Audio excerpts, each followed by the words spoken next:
Assalamualaikum warahmatullahi wabarakatuh. Salam Pramuka. Perkenalkan, nama saya Amalia Sumain Tias. Di sini saya akan menjelaskan yaitu tentang organisasi gugus depan. Yang pertama yaitu tentang jelaskan struktur organisasi gugus depan dan perindukan siaga. Struktur organisasi gugus depan lengkap dalam satuan pramuka terdiri atas yang pertama yaitu perindukan siaga. Perindukan siaga idealnya terdiri dari atas antara 18 sampai 24 pramuka siaga yang dibagi menjadi 3 sampai 4 kelompok. Kelompok kecil yang disebut dengan barung. Jika terdapat jumlah peminat untuk menjadi pramuka siaga cukup banyak, gugus depan dapat mempertimbangkan untuk membentuk perindukan baru. Dua yaitu barung adalah kelompok teman sebaya usia antara 7 sampai 10 tahun yang disebut dengan pramuka siaga. B1 barung jumlah anggotanya yang terbaik terdiri atas 6 pramuka siaga. Selanjutnya yaitu pembentukan barung dilakukan oleh para pramuka siaga sendiri dengan bantuan pembina dan pembantu pembina pramuka siaga. Keanggotaan barung tidak bersifat menetap. Dapat diubah setiap 1-2 bulan sekali. Waktunya diatur setelah menyelesaikan siklus program kegiatan. Perubahan barung ini harus diatur atas dasar persetujuan para pramuka siaga. Selanjutnya yaitu perubahan tidak boleh dilakukan secara acak dan jangan sampai membuat pramuka siaga merasa tidak nyaman. Kemudian jika perubahan barung tidak dilakukan secara teratur tiap akhir program, maka para pramuka siaga akan menjadi terbiasa dengan perubahan tersebut dan merasa hal itu sebagai bagian dari dinamika pendidikan. Selanjutnya yaitu tiap barung memakai nama yang dipilih sendiri dengan bantuan pembina pramuka. Dari warna seperti barung merah, barung putih, barung biru. Selanjutnya yaitu barung tidak memakai bendera barung karena pelaksanaan kegiatan pramuka siaga pada umumnya dilaksanakan di tingkat perindukan. Kegiatan-kegiatan di tingkat barung hanya berupa permainan singkat dan spontan. Pramuka penggalang idealnya terdiri atas 24 sampai 32 pramuka penggalang yang dibagi menjadi 3 sampai 4 kelompok yang disebut dengan regu. Regu adalah kelompok belajar interaktif teman sebaya usia 11 sampai 15 tahun yang disebut dengan pramuka penggalang.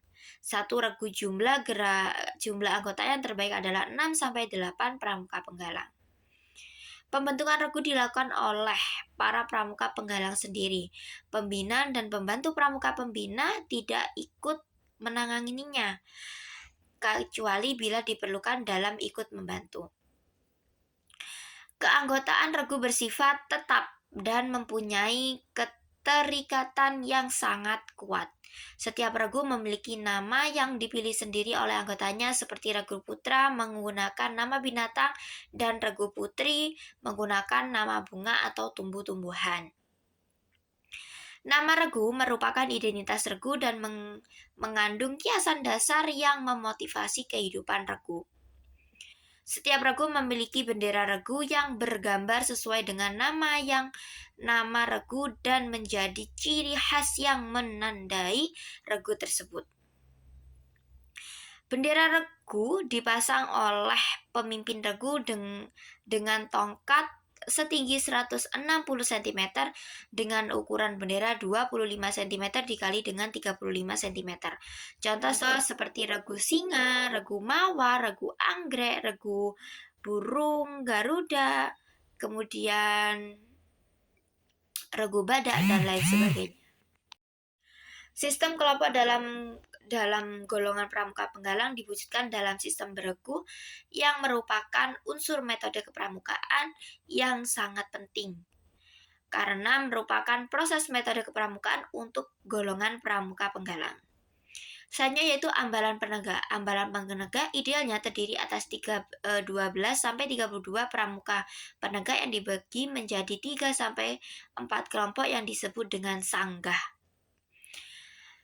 Ambalan penegak menggunakan nama dan lambang yang dipilih mereka sesuai aspirasinya dan mengandung kiasan dasar yang menjadi motivasi kehidupan ambalannya. Sanggah adalah kelompok belajar interaktif teman sebaya usia antara 16 sampai 20 tahun yang disebut dengan pramuka penegak. Satu sanggah jumlah anggotanya yang terbaik adalah 4 sampai 8 pramuka penegak. Pembentukan anggota dilakukan oleh para pramuka penegak itu sendiri. Nama sanggah dipilih antara nama-nama perintis, pencoba, pendobrak, penegas, dan pelaksana, atau dipilih nama lain sesuai aspirasi mereka nama tersebut merupakan identitas sanggah dan mengandung kiasan dasar yang dapat memberikan motivasi kehidupan sanggah itu sendiri. Untuk melaksanakan suatu tugas atau pekerjaan, ambalan penegak dapat membentuk sanggah kerja yang anggotanya terdiri atas anggota-anggota sanggah yang ada jumlah anggotanya disesuaikan dengan beban kerja atau tugas yang diemban atau dilaksanakan. Sanggah kerja bersifat sementara sampai tugas atau pekerjaan selesai dilaksanakan.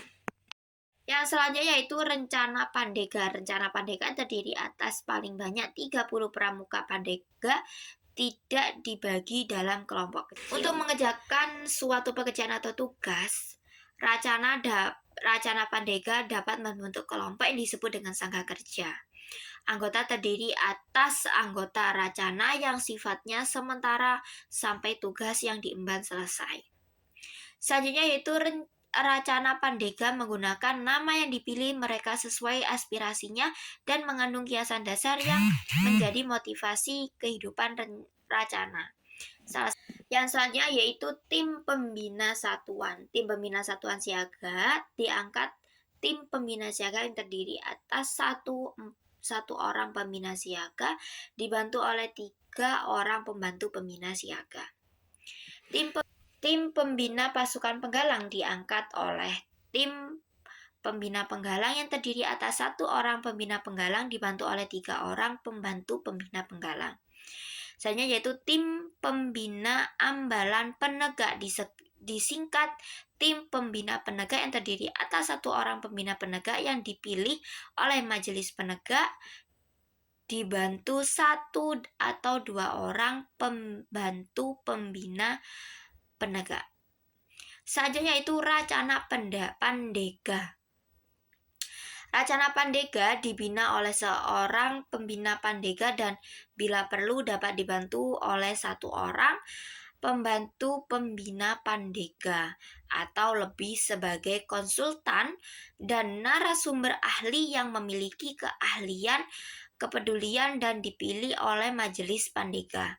Namun ahli adalah orang yang memiliki keahlian tertentu yang dibutuhkan untuk mengembangkan pandega dan dapat memotivasi orang lain. Selanjutnya yaitu pembina gugus depan. Pembina gugus depan diangkat pembina gugus terdiri atas ketua gudep dibantu oleh pembina satuan dan pembantu pramuka satuan. Selanjutnya yaitu ketua gugus depan yang dipilih dari pembina pramuka yang ada dalam gugus depan yang bersangkutan pada musyawarah gugus depan. Selanjutnya yaitu Dewan Kehormatan Gugus Depan. Dewan Kehormatan Gugus Depan merupakan badan tetap yang dibentuk oleh pembina gugus depan sebagai badan yang menetapkan pembina anugerah, penghargaan, dan saksi dengan tugas menilai sikap dan perilaku anggota gerakan pramuka yang menggelar kode kehormatan atau merugikan nama baik gerakan pramuka.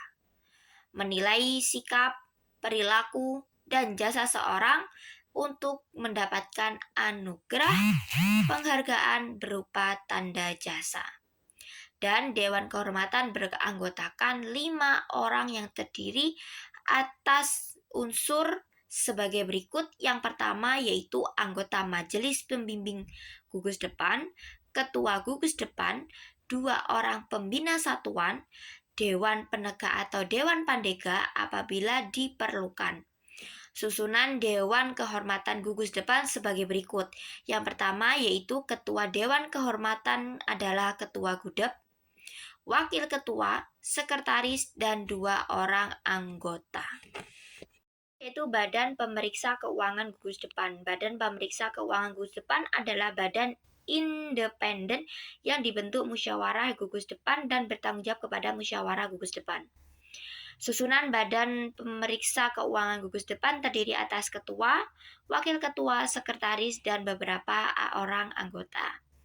Badan Pemeriksa Keuangan Gugus Depan dibentuk dan disahkan oleh musyawarah gugus depan. Badan Pemeriksa Keuangan Gugus Depan dilantik bersama-sama dengan pengurus gugus depan. Selanjutnya yaitu Mabigus. Mabigus berasal dari unsur-unsur orang tua peserta didik yang merupakan perwakilan dari tiap satuan. Tokoh-tokoh masyarakat termasuk para pengusaha di lingkungan gugus depan yang memiliki perhatian dan rasa tanggung jawab terhadap gerakan pramuka, serta mampu menjalankan peran majelis pembimbing. Selanjutnya yaitu Ketua Gudep secara ex officio anggota Mabigus. Mabigus terdiri atas seorang ketua, wakil ketua, sekretaris, ketua harian bila diperlukan, dan beberapa orang anggota. Ketua Mabigus dipilih antara anggota majelis yang ada. Selanjutnya yaitu apa manfaat administrasi satuan. Administrasi satuan seterusnya disebut dengan minat mencakup 2 pengertian administrasi, yaitu administrasi dalam pengertian luas yaitu pengelolaan satuan yang menjadi perencanaan, pengorganisasian, pelaksanaan, dan pengendalian kegiatan kepramukaan di satuan. Selanjutnya yaitu administrasi dalam pengertian sempit yaitu tata usaha satuan. Selanjutnya itu unsur minsat berfungsi sebagai yang pertama yaitu ukuran pembinaan dari pengawasan kegiatan tulis-menulis di dalam gugus depan dan satuan karya pramuka. Yang kedua yaitu pedoman pelaksanaan keadministrasian pada gugus depan dan saka di dalam gerakan pramuka. Selanjutnya yaitu acuan dan pendorong kreativitas pramuka dalam tata cara tulis, menulis di gugus depan dan saka. Selain itu, administrasi satuan yaitu untuk memberikan pedoman dan arah bagi pembina pramuka atau pamong saka dalam menjalankan tugasnya mengelola satuan sekaligus melatih dasar-dasar tata usaha kepada peserta didiknya. Dan untuk mendorong, mengatur, dan menertibkan tata usaha satuan pramuka. Baiklah, ini video dari saya. Mohon maaf apabila ada kekurangan dan terima kasih. Wassalamualaikum warahmatullahi wabarakatuh. Salam Pramuka.